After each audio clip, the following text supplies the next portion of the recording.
मित्रांनो, तुमच्यासाठी एक अत्यंत महत्त्वाची गोष्ट आहे. जे हाल आपल्या अर्थव्यवस्थेचं 2019 आणि 2020 म्हणजेच कोविडच्या वेळेला झालेलं होतं, त्याच्यापेक्षाही वाईट हाल होण्याची येत्या 1.5 ते 2 वर्षामध्ये खूप दाट शक्यता आहे. आणि याच्या मागची मी 3 कारणं तुम्हाला सांगतो.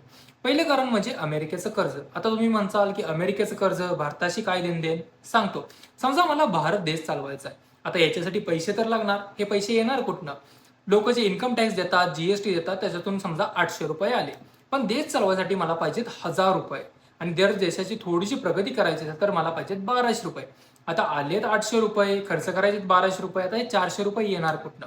आता हे ₹400 गव्हर्नमेंट घेतं आपल्यासारख्या सर्वसामान्य माणसाकडून कर्जाच्या स्वरूपामध्ये आणि त्याच्यावरती व्याजही देतं. आता हे कर्ज अमेरिकेचं आहे $35 ट्रिलियन. लोकांना $35 ट्रिलियन समजत नसतील तर सांगतो. आपल्या पूर्ण देशाची अर्थव्यवस्था आहे $4 ट्रिलियन. आता जे अमेरिकेचं हे कर्ज आहे त्याची व्याज देण्याची वेळ आली आहे आणि हे व्याज बनतं $1 ट्रिलियन पेक्षा जास्ती आणि हे पैसे त्यांच्याकडे नाहीये. म्हणून ट्रम्प आता मागे लागलेले आहेत की हा व्याजदर कमी करा. आता व्याजदर कोण ठरवतं? तर फेडरल बँक. आणि फेडरल बँक असंच व्याजदर कमी करू शकत नाही. ज्यावेळी पूर्ण जगामध्ये आर्थिक मंदी येते त्यावेळी हा व्याजदर कमी केला जातो, जेणेकरून लोकांकडे जास्ती पैसे येतील, लोक जास्ती लोन घेतील, बिझनेस करतील, जास्ती लोक स्पेंड करतील, जेणेकरून जी इकॉनॉमी आपली आर्थिक मंदी आलेली आहे ती पूर्णपणे पटरीवरती माघारी येईल.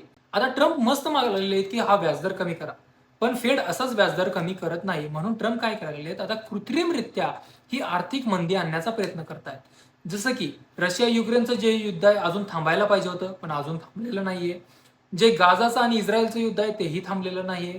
वरून ट्रम्प आता इंडियावरती टेरिफ टाकायला लागलेत, बाकीच्या देशांवरती टेरिफ टाकायला लागलेत आणि एक कृत्रिमरित्या आर्थिक मंदी आणण्याचा हा प्रयत्न सुरू झालेला आहे. दुसरी गोष्ट म्हणजे जगामध्ये कोणत्याही देशाला व्यापार करायचा असेल, जसं की इंडियाला चायनाकडून काहीतरी खरेदी करायचं आहे किंवा ओमानकडून काहीतरी खरेदी करायचं आहे, तर याच्यासाठी अमेरिकेचा डॉलर वापरला जातो. आता अमेरिकेचा डॉलर का? कारण पूर्ण जगाचा विश्वास आहे अमेरिकेच्या डॉलरवरती, अमेरिकेच्या आर्थिक व्यवस्थेवरती, की याच्यामध्ये काही खाली वर चढ उतार येणार नाही आणि आपले पैसे सुरक्षित राहतील. म्हणून हे एक स्टेबल करन्सी म्हणून यूज केलं जातं. पण आता जे हे ट्रम्प आणि आधीची सरकार जे डिसिजन्स घेत होते याच्यामुळे अमेरिकेवरचा विश्वास कमी होत चाललाय आणि इंडियासारखे देश आता या डॉलर पासून रुपयाकडे वळवायला लागले. एक उदाहरण द्यायचं म्हटलं तर आता इंडिया आणि चायना आणि इंडिया आणि रशिया या 3 देशांमध्ये जर काहीही व्यापार होईल तो आता इंडियन रुपीमध्ये केला जाणार आहे. आता जर असंच चालत राहिलं तर अमेरिकेच्या डॉलरची व्हॅल्यू कमी होईल आणि येत्या टायमिंगमध्ये हेच कारण बनेल आर्थिक मंदीसाठी. आणि तिसरी गोष्ट म्हणजे ज्यावेळी जगामध्ये आर्थिक मंदी येते त्यावेळी मोठे मोठे उद्योजक, मोठे मोठे निवेशक, इन्व्हेस्टर त्यांचा पैसा वाचवण्यासाठी एका स्टेबल ॲसेटमध्ये त्यांचा पैसा गुंतवतात.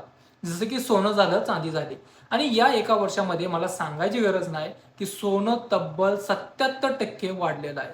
याचाच अर्थ काय? मोठी मोठी लोक त्यांचा पैसा सोन्यामध्ये मूव्ह करायला लागलेले आहेत, कारण त्यांना माहिती आहे येत्या काही टायमिंगमध्ये खूप मोठी आर्थिक मंदी येणार आहे. आता जर याच्यावरती तुमचे काही प्रश्न असतील किंवा तुम्हाला जाणून घ्यायचं असेल की आर्थिक मंदीमध्ये तुम्ही पैसे कसे कमवू शकता किंवा तुम्हाला कुठे इन्व्हेस्ट केलं पाहिजे एक्सेट्रा एक्सेट्रा, तर तुम्ही कमेंटमध्ये लिहा आणि येत्या काही टाइममध्ये मी त्याच्यावरती व्हिडिओ बनवून देईन. आणि हो, अशीच माहिती पाहिजे असेल तर या अकाउंटला फॉलो नक्की करा.